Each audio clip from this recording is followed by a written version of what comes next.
Sim, ó Pai. No nome santo de Jesus nós clamamos. Amém.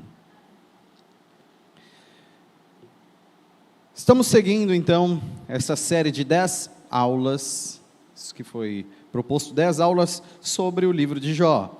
Chegamos finalmente à 8ª aula.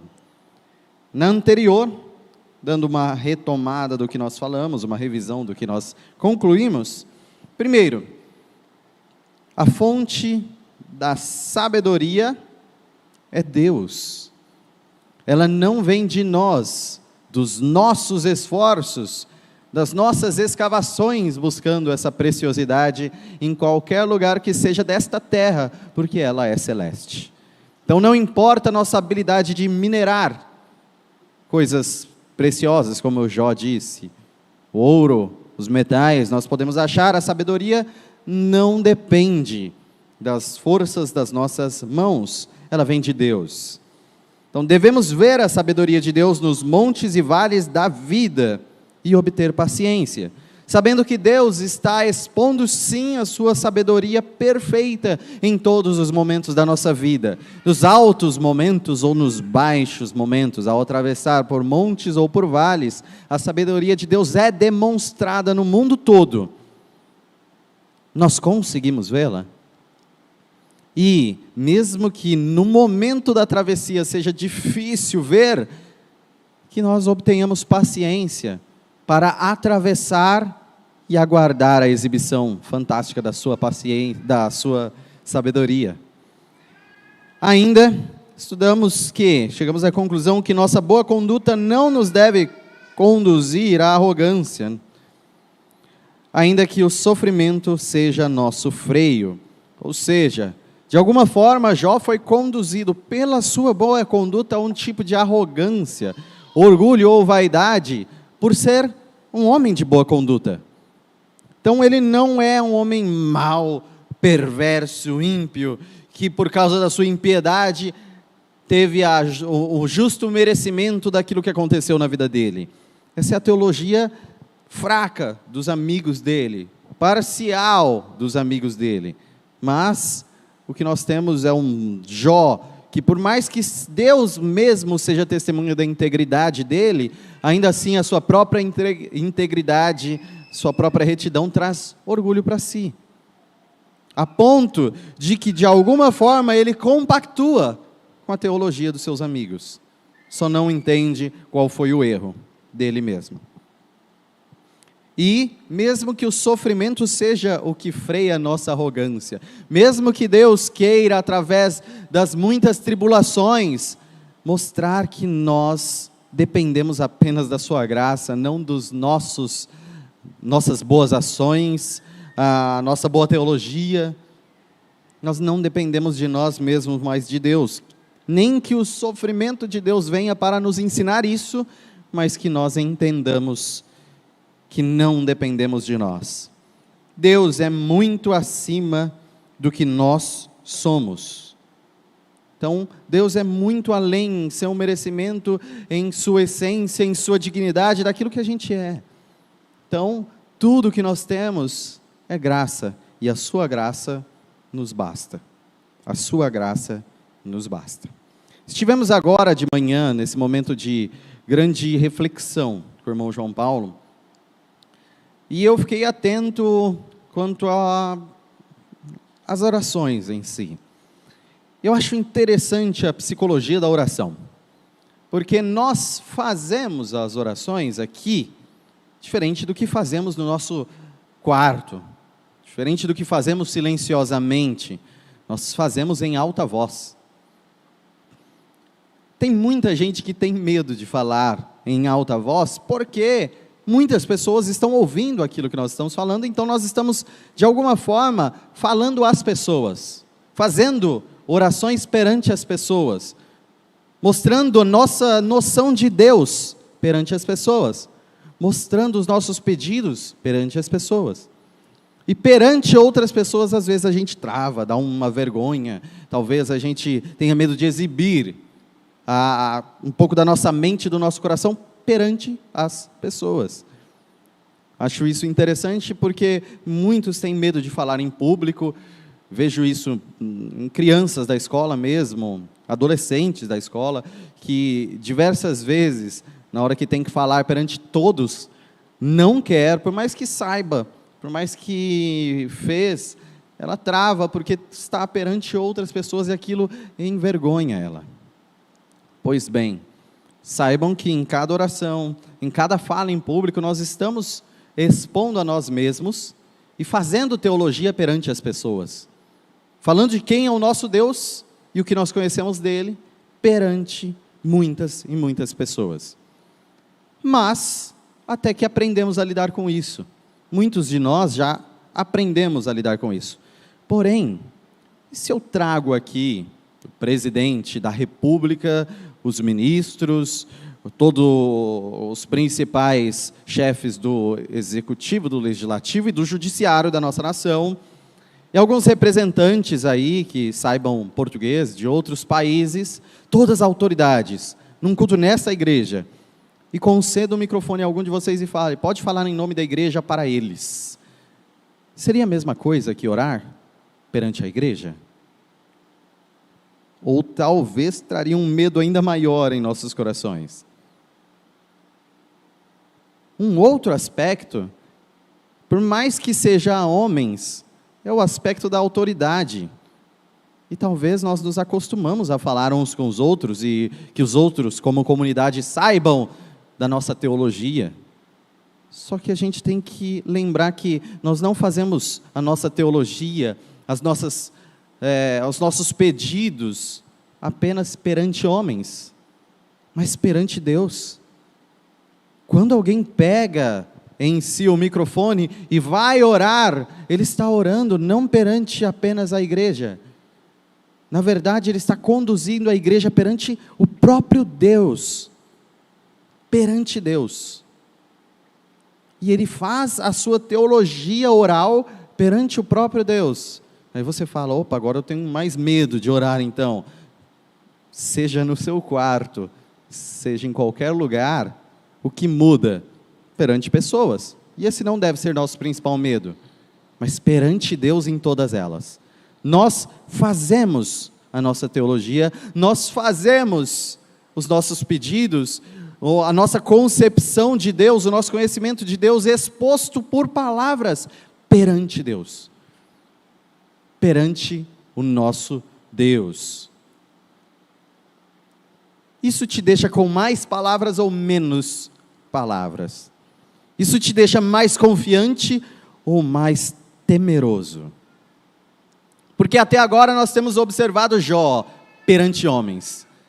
Observado Jó perante os seus 3 amigos, e ele deixou eles sem palavras, porque multiplicaram-se as palavras de Jó em justificar-se, em mostrar que ele não tinha erro algum. E perante Eliú, um de seus amigos, ele já está sem palavras, mas agora será perante Deus. Mas agora ele falará da sua teologia perante Deus. Quais palavras serão agora proferidas por Jó perante Deus? Christopher Morley diz: pensei em 1 milhão de perguntas para fazer a Deus, mas quando o encontrei, todas elas sumiram de minha mente e perderam a importância. Guardem isso no coração de vocês. Pensei em 1 milhão de perguntas para fazer a Deus, mas quando o encontrei, todas elas sumiram de minha mente e perderam a importância.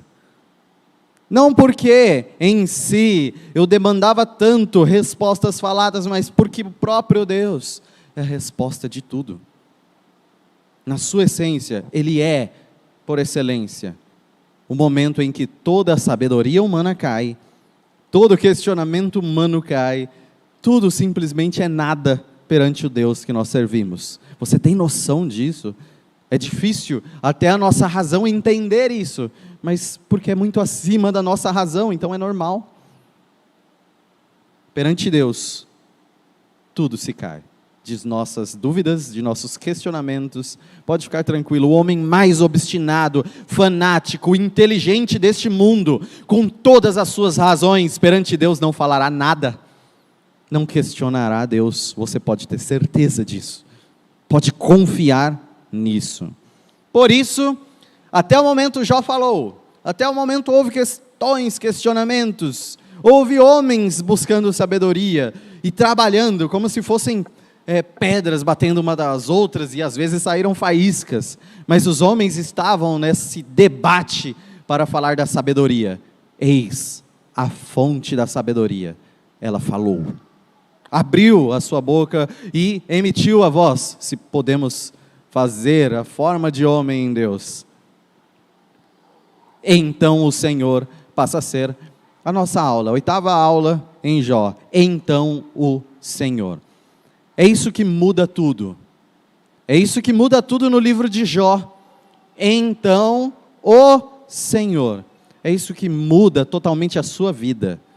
Até o momento que você, antes de ter a revelação do próprio Deus em sua vida, não importa o que você buscou, não importa o que você tentou, não importa as obras das suas mãos, ou a inclinação do seu coração, podem ter sido os mais bonitos perante o mundo, podem ter sido os mais terríveis perante o mundo, mas existe um ponto de mudança, existe um ponto de transformação total da sua vida, é quando o Senhor aparece. Então o Senhor é o ponto de mudança também desse livro de Jó. E iniciamos, então, capítulo 38. Estávamos aguardando por tanto tempo, por todas essas aulas, este momento em que o Senhor falaria. Jó aguardava com todo o seu coração este momento, dizendo que teria muitas palavras, que já estava com a sua defesa preparada para quando falasse perante Deus. Pois Deus falou. Jó 38, 1 e 2. Então o Senhor respondeu a Jó, do meio da tempestade. Disse ele: quem é esse que obscurece o meu conselho com palavras sem conhecimento? Repetindo os versos. Então o Senhor respondeu a Jó do meio da tempestade. Disse ele: quem é esse que obscurece o meu conselho com palavras sem conhecimento? Ele está falando, quem é esse que torna em trevas a luz pela sua falta de conhecimento, pela sua falta de sabedoria? Pesadas palavras também, bem diretas. Basicamente aqui não é a intenção, de forma alguma, Deus tornar Jó menor ainda do que ele é. Deus humilhar Jó perante os amigos como zombando dele. Mas Deus frear Jó nos seus erros. É simplesmente até brusco pisar nos freios. Por isso dá até aquele solavanco. Mas é simplesmente o grande freio de Deus sobre Jó. Lembremos o que o Eliú já tinha falado. O próprio Eliú já tinha dado indícios do que era necessário Jó entender. Em Jó 37, alguns versículos que nós citamos na última aula, falando sobre a tempestade, falando sobre uns momentos aí da criação, maravilhosos inclusive, e comparando Deus, o Criador, dentro de coisas maravilhosas da criação, ele diz: depois vem o som do seu grande estrondo, ele troveja com sua majestosa, sua majestosa voz. Quando a sua voz ressoa, nada o faz recuar. A voz de Deus troveja maravilhosamente. Ele faz coisas grandiosas acima do nosso entendimento. Escute isso, Jó. Pare e reflita nas maravilhas de Deus. Acaso você sabe como Deus comanda as nuvens e faz brilhar os seus relâmpagos? Você sabe como ficam suspensas as nuvens? Essas maravilhas daquele que tem perfeito conhecimento? Diga-nos o que devemos dizer a Ele. Não podemos elaborar a nossa defesa por causa das nossas trevas. A conclusão de Eliú: não podemos elaborar a nossa defesa por causa das nossas trevas. Fora de nosso alcance está o Todo-Poderoso, exaltado em poder, mas em sua justiça e retidão não oprime a ninguém, não oprime ninguém. Como assim? Ele olha para o homem que Deus testemunha como íntegro e fala: nós não podemos elaborar as nossas defesas. Jó diz: eu já estou com a minha defesa pronta, pode vir o acusador, e eu perante Deus, eu tenho todas as palavras necessárias, e eu duvido que eu não sairei de lá justificado por mim mesmo. Essa é a postura de Jó, entendendo que ele estava perfeito em tudo que ele faz. Essa é a postura de Jó. Eliú disse: nós não podemos fazer isso, nós não podemos ter defesa, por causa das nossas trevas. Tão logo, as nossas mentes já falam: é por causa dos nossos pecados. Não é bem isso que está sendo dito aqui nessas trevas. Nós estamos falando do desconhecimento. As trevas da falta de iluminação racional, vamos dizer assim. As trevas de não ter a perfeição de ver as coisas. É como se num exercício você se colocasse em meio a vários obstáculos de um labirinto e alguma pessoa de cima, vendo todo o caminho, falasse: vende os seus olhos. E você consegue vendar os olhos e você não sabe para onde ir. Você pode no primeiro obstáculo esbarrar, mas a pessoa está falando: ande 2 passos à direita, 1 passo à frente, 1 à esquerda, 4 à frente, 1 à direita, e você começa a fazer isso sem saber para onde está indo, mas apenas obedecendo os comandos. E aí, quando você termina esse exercício, tira a venda, você atravessou todo o labirinto apenas na informação de outro que consegue ver. Essas são as trevas ditas aqui. Você, nas trevas do seu conhecimento, não pode, não tem como, é totalmente irracional pensar assim, não pode defender-se perante Deus. Por quê? Porque você é criatura, Ele é criador, porque Ele sabe de todas as coisas, você mal sabe das coisas que são pertinentes a você mesmo. Então, perante todo o conhecimento que pode existir, todo ele só existe porque Deus criou esse conhecimento. E o conhecimento de Deus é infinitamente maior. Como que pode uma fagulha dentro desse conhecimento criado por Deus, que é a sua mente, questionar a infinitude da mente de Deus? Isso seria totalmente tolo. E é o que nós fazemos todos os dias. As nossas questões, sem conhecer a Deus, são muitas. As nossas questões, se nos for dada conhecer mais de Deus, caem todas por terra. Por quem Deus é e por quem nós somos. Eliú já tinha concepção disso. Mas, por mais que Jó ainda não se dava por satisfeito até então o Senhor respondeu. Então nós temos um momento de intervenção divina em todo esse diálogo. Em todo esse diálogo, que agora nem é mais diálogo, são monólogos. Monólogo de Jó sobre a sabedoria e sobre a sua situação, os grandes desabafos de Jó e questionamentos, seguidos de Eliú, na última longa aula que nós tivemos, também fazendo as suas considerações, são imperfeitas, mas muito mais elucidativas sobre a verdade. sobre a verdade. Mas até então, o que nós ouvimos? Homens. Até então, que nós temos ali como lapidadores dessa pedra, buscando um diamante perfeito, lapidadores da pedra da sabedoria, buscando o brilho total daquele produto final do diamante da sabedoria. Homens, servos, tentando chegar ao conhecimento do Senhor. Servos discutindo sobre o conhecimento do Senhor. E até então, o que nós temos são trevas tentando descobrir o caminho e esbarrando em todos os obstáculos, esbarrando em tudo.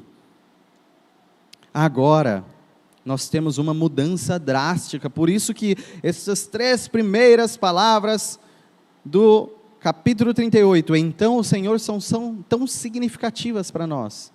Então o Senhor.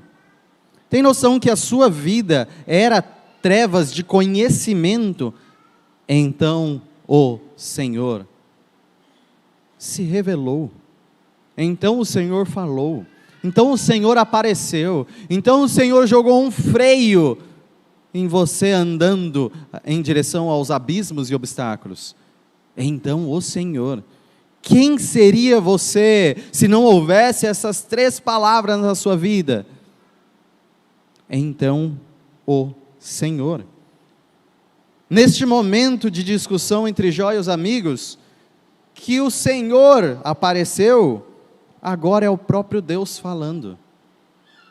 Agora é a sabedoria por si só aparecendo e se expondo. Ou seja, nós temos o próprio Senhor, o próprio Deus, o próprio Criador falando neste momento.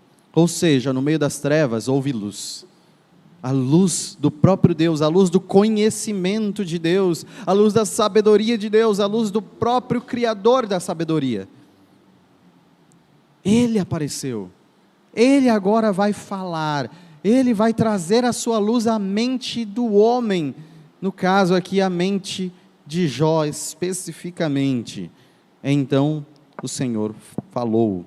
Nós temos a partir de agora a revelação absoluta da verdade. Deus respondeu. E é por isso que, em alguns momentos, lá no começo, quando falamos da estrutura do livro de Jó, muitas pessoas consideram Jó, esse livro, como um livro de sabedoria criado, como se fosse uma parábola, criado por alguém, por causa da sua estética fantástica, monólogos, diálogos, poesia de sabedoria. Parece alguém muito sábio escrevendo essa narrativa, inventando essa narrativa, e como uma boa parábola, ela conta verdades. Isso joga praticamente no lixo o livro de Jó. Praticamente no lixo. Essa posição de alguns, principalmente liberais, teologicamente liberais. Porque se nós temos aqui 3, 4 homens, 5 homens no final com ele, discutindo sobre a sabedoria, e depois temos Deus falando, é o momento de nós nos lançarmos no chão e tremermos, porque Deus falou. Se nós temos um homem que inventou as falas de Deus, é só um 6º homem falando. Então não faz sentido. Não vale de nada o livro de Jó para estes. E o liberalismo teológico, então, nos leva simplesmente para observarmos homens. Fazermos o homem como dono da revelação e da sabedoria nas suas impressões sobre Deus, não o Deus na sua revelação sobre o homem. É diferente. Homens lançando a sua luz, da sua razão sobre Deus, ou Deus lançando a luz de quem Ele é sobre os homens. Essa é a nossa postura. Que Deus ilumina as nossas mentes ao falar a partir desses versos. E esse é o momento de maior, vamos dizer assim, tremor dos nossos corações e até o dobrar dos nossos joelhos, porque Deus falou. Vejam, essa mesma doutrina de Deus lançando luz sobre os homens, ela não está só aqui em Jó. Ela não está exposta apenas no momento em que Deus fala e acaba com as trevas do desconhecimento que Eliú tentou mostrar a Jó. Por causa das nossas trevas não temos defesa. Mas ela está exposta na Bíblia inteira. Isaías 6, capítulo 3 diz: e proclamavam uns aos outros: Santo, Santo, Santo é o Senhor dos exércitos, a terra inteira está cheia da sua glória. A terra inteira demonstra a glória do nosso Deus. Agora todos enxergam essa glória? Ou as trevas dos seus olhos não deixam enxergar? Olha o que diz Romanos 1, 19, 20 e 21. Pois o que de Deus se pode conhecer é manifesto entre eles, porque Deus lhes manifestou, pois desde a criação do mundo, os atributos invisíveis de Deus, seu eterno poder e a sua natureza divina, têm sido vistos claramente, sendo compreendidos por meio das coisas criadas. Toda a terra está cheia da sua glória, as coisas criadas revelam a Deus. O que nós temos é que cada coisa que você vê e convive, revela a Deus. Você tem noção disso? As belas paisagens naturais revelam a Deus, a criação de Deus revela a Deus, a inteligência em misturar elementos na sabedoria humana, revela que Deus projetou tudo isso. A capacidade de olharmos, nós somos tão minúsculos num universo tão imenso, aí o pessoal fala, a gente não pode se considerar, e chegam a, não existe um Deus. Na verdade está falando, olha como Deus é poderoso e tão superior na sua criação, então tudo que nós temos na terra testemunha de Deus, testemunha da grandiosidade, majestade e divindade do nosso Deus, de forma que tais homens são indesculpáveis, porque tendo conhecido a Deus, ou seja, tendo testemunho de Deus nas coisas criadas, não o glorificaram como Deus, nem lhe renderam graças, mas os seus pensamentos tornaram-se fúteis, e os seus corações insensatos se obscureceram. Então não adianta acharmos que, olhando a criação, vão adorar ao Deus verdadeiro. O testemunho da Bíblia é que, olhando a criação que testemunha de Deus, ou como Salmo 19 fala, os céus proclamam essa glória, o firmamento anuncia as obras de Deus, os homens não enxergam, não glorificam a Deus e não dão graças a Deus, como Ele deve ser adorado. Então essa revelação de Deus nas coisas não transforma olhos cegos em olhos que veem a luz de Deus. Continuando então, Salmo 139, 6, mostra o quanto nós não compreendemos essas coisas. Tal conhecimento é maravilhoso demais, está além do meu alcance, é tão elevado que não o posso atingir. Ou seja, o próprio Deus não cabe na nossa mente humana. O conhecimento de Deus, e aqui no Salmo 139 a gente lembra o conhecimento de que Deus conhece todas as coisas, está em todos os lugares, pode fazer tudo, nos conhece antes de existirmos, determinou todos os nossos dias antes de nós existirmos. Isso é maior do que a nossa mente pode entender. Tem gente que rejeita essas informações porque não cabe na sua mente, ou seja, quem manda, quem é o Deus é a sua razão, não o Deus acima da sua razão. Romanos 11, 33 a 36, ó profundidade da riqueza, da sabedoria e do conhecimento de Deus, quão insondáveis são os seus juízos, e inescrutáveis os seus caminhos. Quem conheceu a mente do Senhor? Ou quem foi seu conselheiro?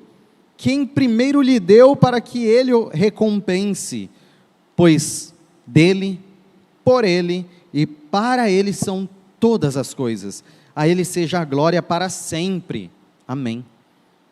Então, nós não conseguirmos compreender todas as coisas de Deus, não deve gerar em nós rebeldia, porque a nossa mente deveria ser capaz, mas adoração, pela glória de um Deus superior à nossa razão, superior à nossa capacidade. Então Deus é muito acima, e isso exige adoração, mas então como? Se Ele é superior à nossa capacidade, se as coisas já estão reveladas na criação, e não conseguimos glorificá-lo, do que precisamos? Do que nossa mente e os nossos olhos precisam? Então, o Senhor. Mateus 11, 27 diz, todas as coisas me foram entregues por meu Pai, Ninguém conhece o Filho a não ser o Pai. E ninguém conhece o Pai a não ser o Filho e aqueles a quem o Filho o quiser revelar. Existe sim uma venda de conhecimento a Deus. Existe um véu ainda que separa, sim, perante os olhos dos pecadores, não no templo, pois já se rasgou do alto a baixo, a quem Jesus quiser revelar o Pai. A quem Jesus quiser. Então há uma possibilidade então de glorificarmos a Deus, quando o Senhor se revelar a nós. Foi parte da nossa oração de hoje, de uma irmã que orou hoje aqui. Porque tu se revelaste a nós. Eu falei, já sabe da aula. Já ouviu a aula de hoje. Por quê? Porque quando o Filho quiser se revelar, não existe limitações em você que o impeçam. Então é Cristo desejando se revelar. É o momento em que todos aqueles amigos estavam discutindo coisas do ponto de vista de servos humanos, homens. Então o Senhor decidiu se revelar a eles. Decidiu se revelar a Jó, decidiu tirar a venda dos olhos de Jó, e Jó viu a Deus. Romanos 10, de 17 a 20 diz: consequentemente, a fé vem por ouvir a mensagem, e a mensagem é ouvida mediante a palavra de Cristo. Mas eu pergunto, eles não a ouviram? Claro que sim, a sua voz ressoou por toda a terra, e as suas palavras até os confins do mundo. Novamente pergunto, será que Israel não entendeu?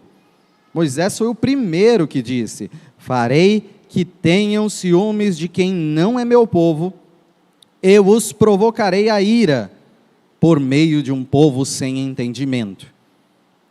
E Isaías diz ousadamente: fui achado por aqueles que não me procuravam, revelei-me àqueles que não perguntavam por mim. Deus se revelou a nós, não porque nós perguntávamos por Ele, não porque nós estávamos com alguma bússola apontando verdadeiramente onde o acharíamos, e Ele fala, achou o tesouro. Não, porque Ele se revelou a nós, sem sequer o procurássemos, sem sequer que nós o perguntávamos por Ele, nem entendimento tínhamos para isso. Deus se revelou. Tenha total gratidão, adoração em seu coração perante um Deus que tem um ponto na sua vida em que Ele se revelou. Então, o Senhor na sua vida. Nós vamos analisar nestes próximos capítulos esse discurso de Deus até o final, quando chegarmos no epílogo. Quando chegarmos novamente na narrativa de como terminou toda essa história. E no meio desse discurso divino nós estruturamos assim. Primeiro argumento de Deus perante Jó: você é capaz de explicar a minha criação? Deus dará esse argumento: você é capaz de explicar a minha criação? Vai do capítulo 38, do verso 1 até o 38. Depois, Deus, a indagação será: você é capaz de supervisionar? Tá bom, você não explica, mas pelo menos cuidar dela totalmente, ou seja, supervisionar minha criação por completo? Tudo o que está acontecendo? Vai do versículo 39, ainda do capítulo 38, até o capítulo 39, versículo 30. E aí Jó responde. Nós vamos ver o teor da primeira resposta de Jó nos primeiros 5 versículos do capítulo 40. E depois Deus toma a palavra novamente, e o último argumento: você é capaz de subjugar, dominar mesmo, a minha criação? Jó 40, versículo 6, até o 41, versículo 34. E teremos finalmente a última resposta, a segunda e última resposta de Jó perante as perguntas de Deus. É assim que é estruturado o argumento agora. Esse argumento final, em 3 argumentos divinos e 2 respostas de Jó. O que nós tivemos nesses primeiros versículos é que Deus revelou-se a si mesmo a Jó, e da tempestade o fez. No meio de uma tempestade, em alguns lugares, pode falar um redemoinho, alguma coisa, alguma perturbação natural perante os homens. Lembra, se o sussurro da voz de Deus já é o objeto da nossa, de imenso trabalho nosso para entender, compreendê-lo, apreciá-lo, louvá-lo, imagine o trovão da voz de Deus. E agora, no meio da tempestade, de um redemoinho, Deus responde. Deus responde do meio disso. E após tantos e tantos questionamentos de Jó, 4 pessoas falando das grandezas de Deus, e interessante que falando até de modos mancos, a gente viu, de modos rudes, sem piedade, mas nenhum deles deixou de exaltar a Deus. Vocês perceberam isso? Nenhum deles deixou de falar que Deus é justo, que Deus é acima de nós, que nós somos pecadores, mas o erro deles qual era? Tentar acusar Jó injustamente. Esse é o grande erro deles. Entendendo apenas Deus de uma forma tola, inclusive, muito única, não entendendo que Deus também está no mistério, naquilo que o homem não pode alcançar ou entender. Então, não estamos falando que tudo que eles falaram é simplesmente errado, mas é muito parcial. É só um lado. É só uma fagulha do conhecimento de Deus. E eles creem que aquilo é tudo que tem para se conhecer de Deus. É fácil conhecer a Deus. E eles não entendiam o mistério de Deus. Pois bem, eles falando dessas grandezas, eles não conseguiram atingir uma fagulha sequer do poder da sua presença. Tem noção disso? Tudo que aqueles homens falaram não se compara a Deus se apresentar. É isso. Tudo em toda a sua vida, que você tentar falar de Deus, expor a Deus, mostrar a lógica do Evangelho, mostrar a alma do Evangelho, o Espírito verdadeiro que o Evangelho produz, a transformação de vida que Cristo opera, a nova vida operada pelo Espírito Santo, e você explicar isso tudo, que faz sentido para você, e você enxerga isso claramente, e pulsa seu coração a ouvir, e você tentar explicar para uma pessoa, nunca vai chegar a uma fagulha de Deus aparecer a ele. Então, nós dependemos do quê? Da revelação de Deus. Essa revelação do próprio Deus, ao tirar as vendas dos olhos do homem. Em tantas músicas nós cantamos isso. Ó, tão cego eu andei, longe do meu Salvador. Tantas músicas falam, fui cego e agora eu vejo. E quem é aquele que pode curar cegos de nascença? O médico, o doutor, a ciência, a razão ou o poder de Deus? Não queira você fazer cirurgia nos olhos dos outros achando que vai fazê-los ver a Deus. Só Deus pode curar olhos cegos que não o enxergam. Não podemos e não devemos supor que as nossas explicações racionais possam se comparar à revelação divina. Então Deus revela a si mesmo aos homens. Que seja o momento então o Senhor, o momento que nós realmente nos prostramos e adoramos a Deus. Quando será isso? Onde? Como? Quando, como e onde Ele quiser. Nós somos cegos, vivemos em trevas, somente Ele pode curar a nossa cegueira. Agora a grande questão, quando Ele estiver perante nós, quando Ele realmente se revela a nós, que palavras de orgulho, que palavras de defesa, que palavras de altivez restam em nossos lábios para serem proferidas?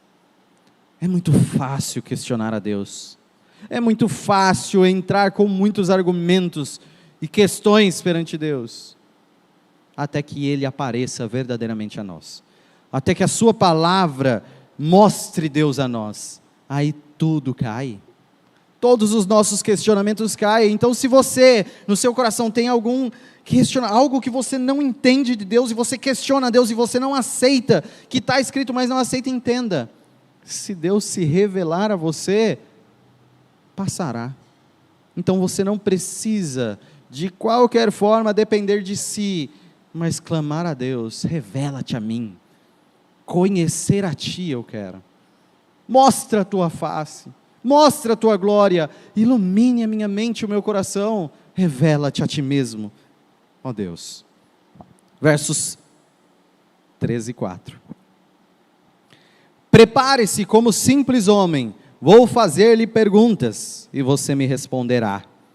Onde você estava quando lancei os alicerces da terra? Responda-me, se é que você sabe tanto. Olha o que Deus diz, prepare-se. Onde estava você quando eu criei? Onde estava você quando eu lancei os alicerces da terra? Responda-me com toda essa sua sabedoria, Jó. Com todo esse conhecimento, onde você estava? Deus mostra a Jó que ele é um simples homem e fala, prepare-se, ou em algumas versões, cinge os teus lombos, é assim, aperte os cintos. Agora sim, Deus vai falar, aperte os cintos, prepare-se. Coloque-se em posição de batalha, você não está discutindo, prepare-se para discutir agora comigo, Deus diz. E Deus pergunta, e Deus seguirá em perguntas para Jó, não em respostas. Mas será que isso não responde? Deus perguntará, questionará, não responderá as questões, mas responderá as questões de alguma forma. Nós veremos como as perguntas de Deus respondem às questões de Jó, mas na próxima aula. Por que está usando sua ignorância para negar a minha providência? É a grande pergunta de Deus. Por que você está usando a sua ignorância para negar que eu estou aqui fazendo as coisas e minha graça ainda é presente? Deus não nega em nenhum momento a integridade de Jó, mas mostra sua humilhação, incapacidade de explicar como o Senhor opera o mundo. Vocês têm noção das essências criador e criatura? Nós somos chamados à humilhação. Nós não compreendemos como Deus opera o mundo, como Ele faz as coisas e por que a nossa vida é assim, a nossa família é assim, aconteceu isso em meio ao mundo, está acontecendo aquilo, e você está com medo que aconteça ainda outro, não importa. Nós nunca conseguiremos entender e compreender e explicar todos os caminhos de Deus. Não conseguiremos. Só que reconhecer que não conseguiremos é reconhecer a nossa humilhação, e o homem é arrogante e não aceita essa humilhação. Não que o homem deva colocar-se menor do que ele é, reconhecer a humilhação do que ele já é. O homem precisa reconhecer que ele já é humilhado sendo homem perante o Senhor Deus. A pergunta é onde você estava. Então, posição de Senhor, exaltado Criador, e homem, humilhada criatura, é ressaltada pela dependência e pela limitação. Você estava lá antes de toda a criação existir, aconselhando a Deus? Você estava ensinando a Deus o que Ele devia criar? Essa é a pergunta de Deus. Você estava lá quando Ele lançou os alicerces da terra? Então a sua dependência na sua criação, a sua humilhação e limitação habitam em você existir criado por Deus. Simplesmente isso. Entenda quem você é. Entenda quem você é, criatura, que você naturalmente exaltará o Criador. Os que obrigam a soberania de Deus a se curvar, ser explicada pela razão humana, eles não se curvam na sua humilhação. Aquele que fala, Deus não pode ter feito assim, Deus não escolhe antes do homem, não entendo, quem escolhe é o homem, quem define as coisas é o homem, suas próprias escolhas são, para conhecer a Deus depende do homem, depende da busca do homem, para escolher a vida eterna depende do homem, das suas escolhas. Quem pensa dessa forma antropocêntrica, centrada no humanismo, no homem, na sua capacidade, não entende a humilhação do homem. Eu nunca encontrei alguém que fala assim, não, quem escolhe todas as coisas é o homem. E responda, peraí, onde você estava na fundação do mundo? Quando foram lançados os alicerces da terra? Me fale, Deus então escolhe pior que você? Os homens então escolhem melhor que Deus? Ninguém nunca respondeu essa pergunta. Os homens então escolhem melhor que Deus? Não, não escolhem melhor que Deus. Então qual é a sua preocupação em saber que Deus escolhe? Qual é a sua preocupação em saber que alguém que é infinitamente melhor que todos os homens escolhe? E é livre, soberano e reina. Qual é a sua preocupação? Você faria melhor, né? Você está lá quando foram lançados os alicerces. Você estava aconselhando a Deus, pois você é a fonte da sabedoria. É isso, é isso. As escolhas do Deus eterno e perfeito contra as escolhas do homem criado, pecador, perdido e viciado, a ignorância, a idolatria humana, fazem dizer e colocar num altar as escolhas do homem, pecador, criado, perdido e viciado, perante as escolhas de Deus. Entenda, quando o Senhor se revelar, tudo isso muda. Quando chegar então o Senhor e derrubar os seus joelhos do chão, tudo isso muda. Então o que nós dependemos? Da nossa razão? Dos nossos sentimentos? Das nossas escolhas? Ou finalmente da revelação de Deus? Da luz dele iluminando as nossas trevas? J.S. Baxter diz: simplesmente por expor a profunda ignorância de Jó sobre o governo natural de Deus, tal fala mostra a absoluta incapacidade dele de julgar o que é ainda mais incompreensível e misterioso, o governo moral de Deus. Se nós não conseguimos explicar a criação, as coisas naturais, imagine a coisa moral, que é muito mais difícil. Como falar que Deus é injusto, como Jó disse? Como falar que as coisas estão erradas? Como falar que nossas escolhas seriam melhores, moralmente falando? Então, as nossas lições hoje, finalizando, nossa razão não é a luz que revela a Deus. Não é. Nossa razão não é a luz que revela a Deus. Seguimos em trevas até Deus se revelar a nós. E a humilhação do homem não é uma prática, mas um reconhecimento de existência. Não é você se tornar melhor, mas você finalmente enxergar que você é só criatura. Quem éramos nós e onde estávamos quando eternamente Deus era, é e há de vir, sempre o mesmo. Vamos orar. Glorioso e majestoso Deus, perante Ti nós expomos tantas vezes questionamentos, a nossa própria razão, aquilo que faz sentido para nós, e até a nossa interpretação das Tuas Escrituras, ou a nossa interpretação do mundo ao nosso redor. É perante Ti que nós fazemos a nossa teologia. Mas inúmeras vezes nem entendemos quem nós somos quando fazemos isso. E muito menos entendemos quem Tu és. Ó Deus, revela-te a nós. Nesses momentos as palavras são muito difíceis perante Ti. Pois quem nós somos? Só podemos reconhecer a nossa humilhação. Só podemos reconhecer que somos criatura. Revela-te a nós, Criador. Revela-te a nós em Tua sabedoria, em Tua luz, em meio às trevas do nosso conhecimento. Revela-te a nós. Só clamamos por Ti, mais ninguém. Só dependemos do Criador e não de outra criatura. Revela-te a nós, ó Deus, e ensina-nos. Dependemos de Ti. Que o Senhor seja presente em nossa vida. Que a Tua intervenção haja em nós, colocando o freio em nós.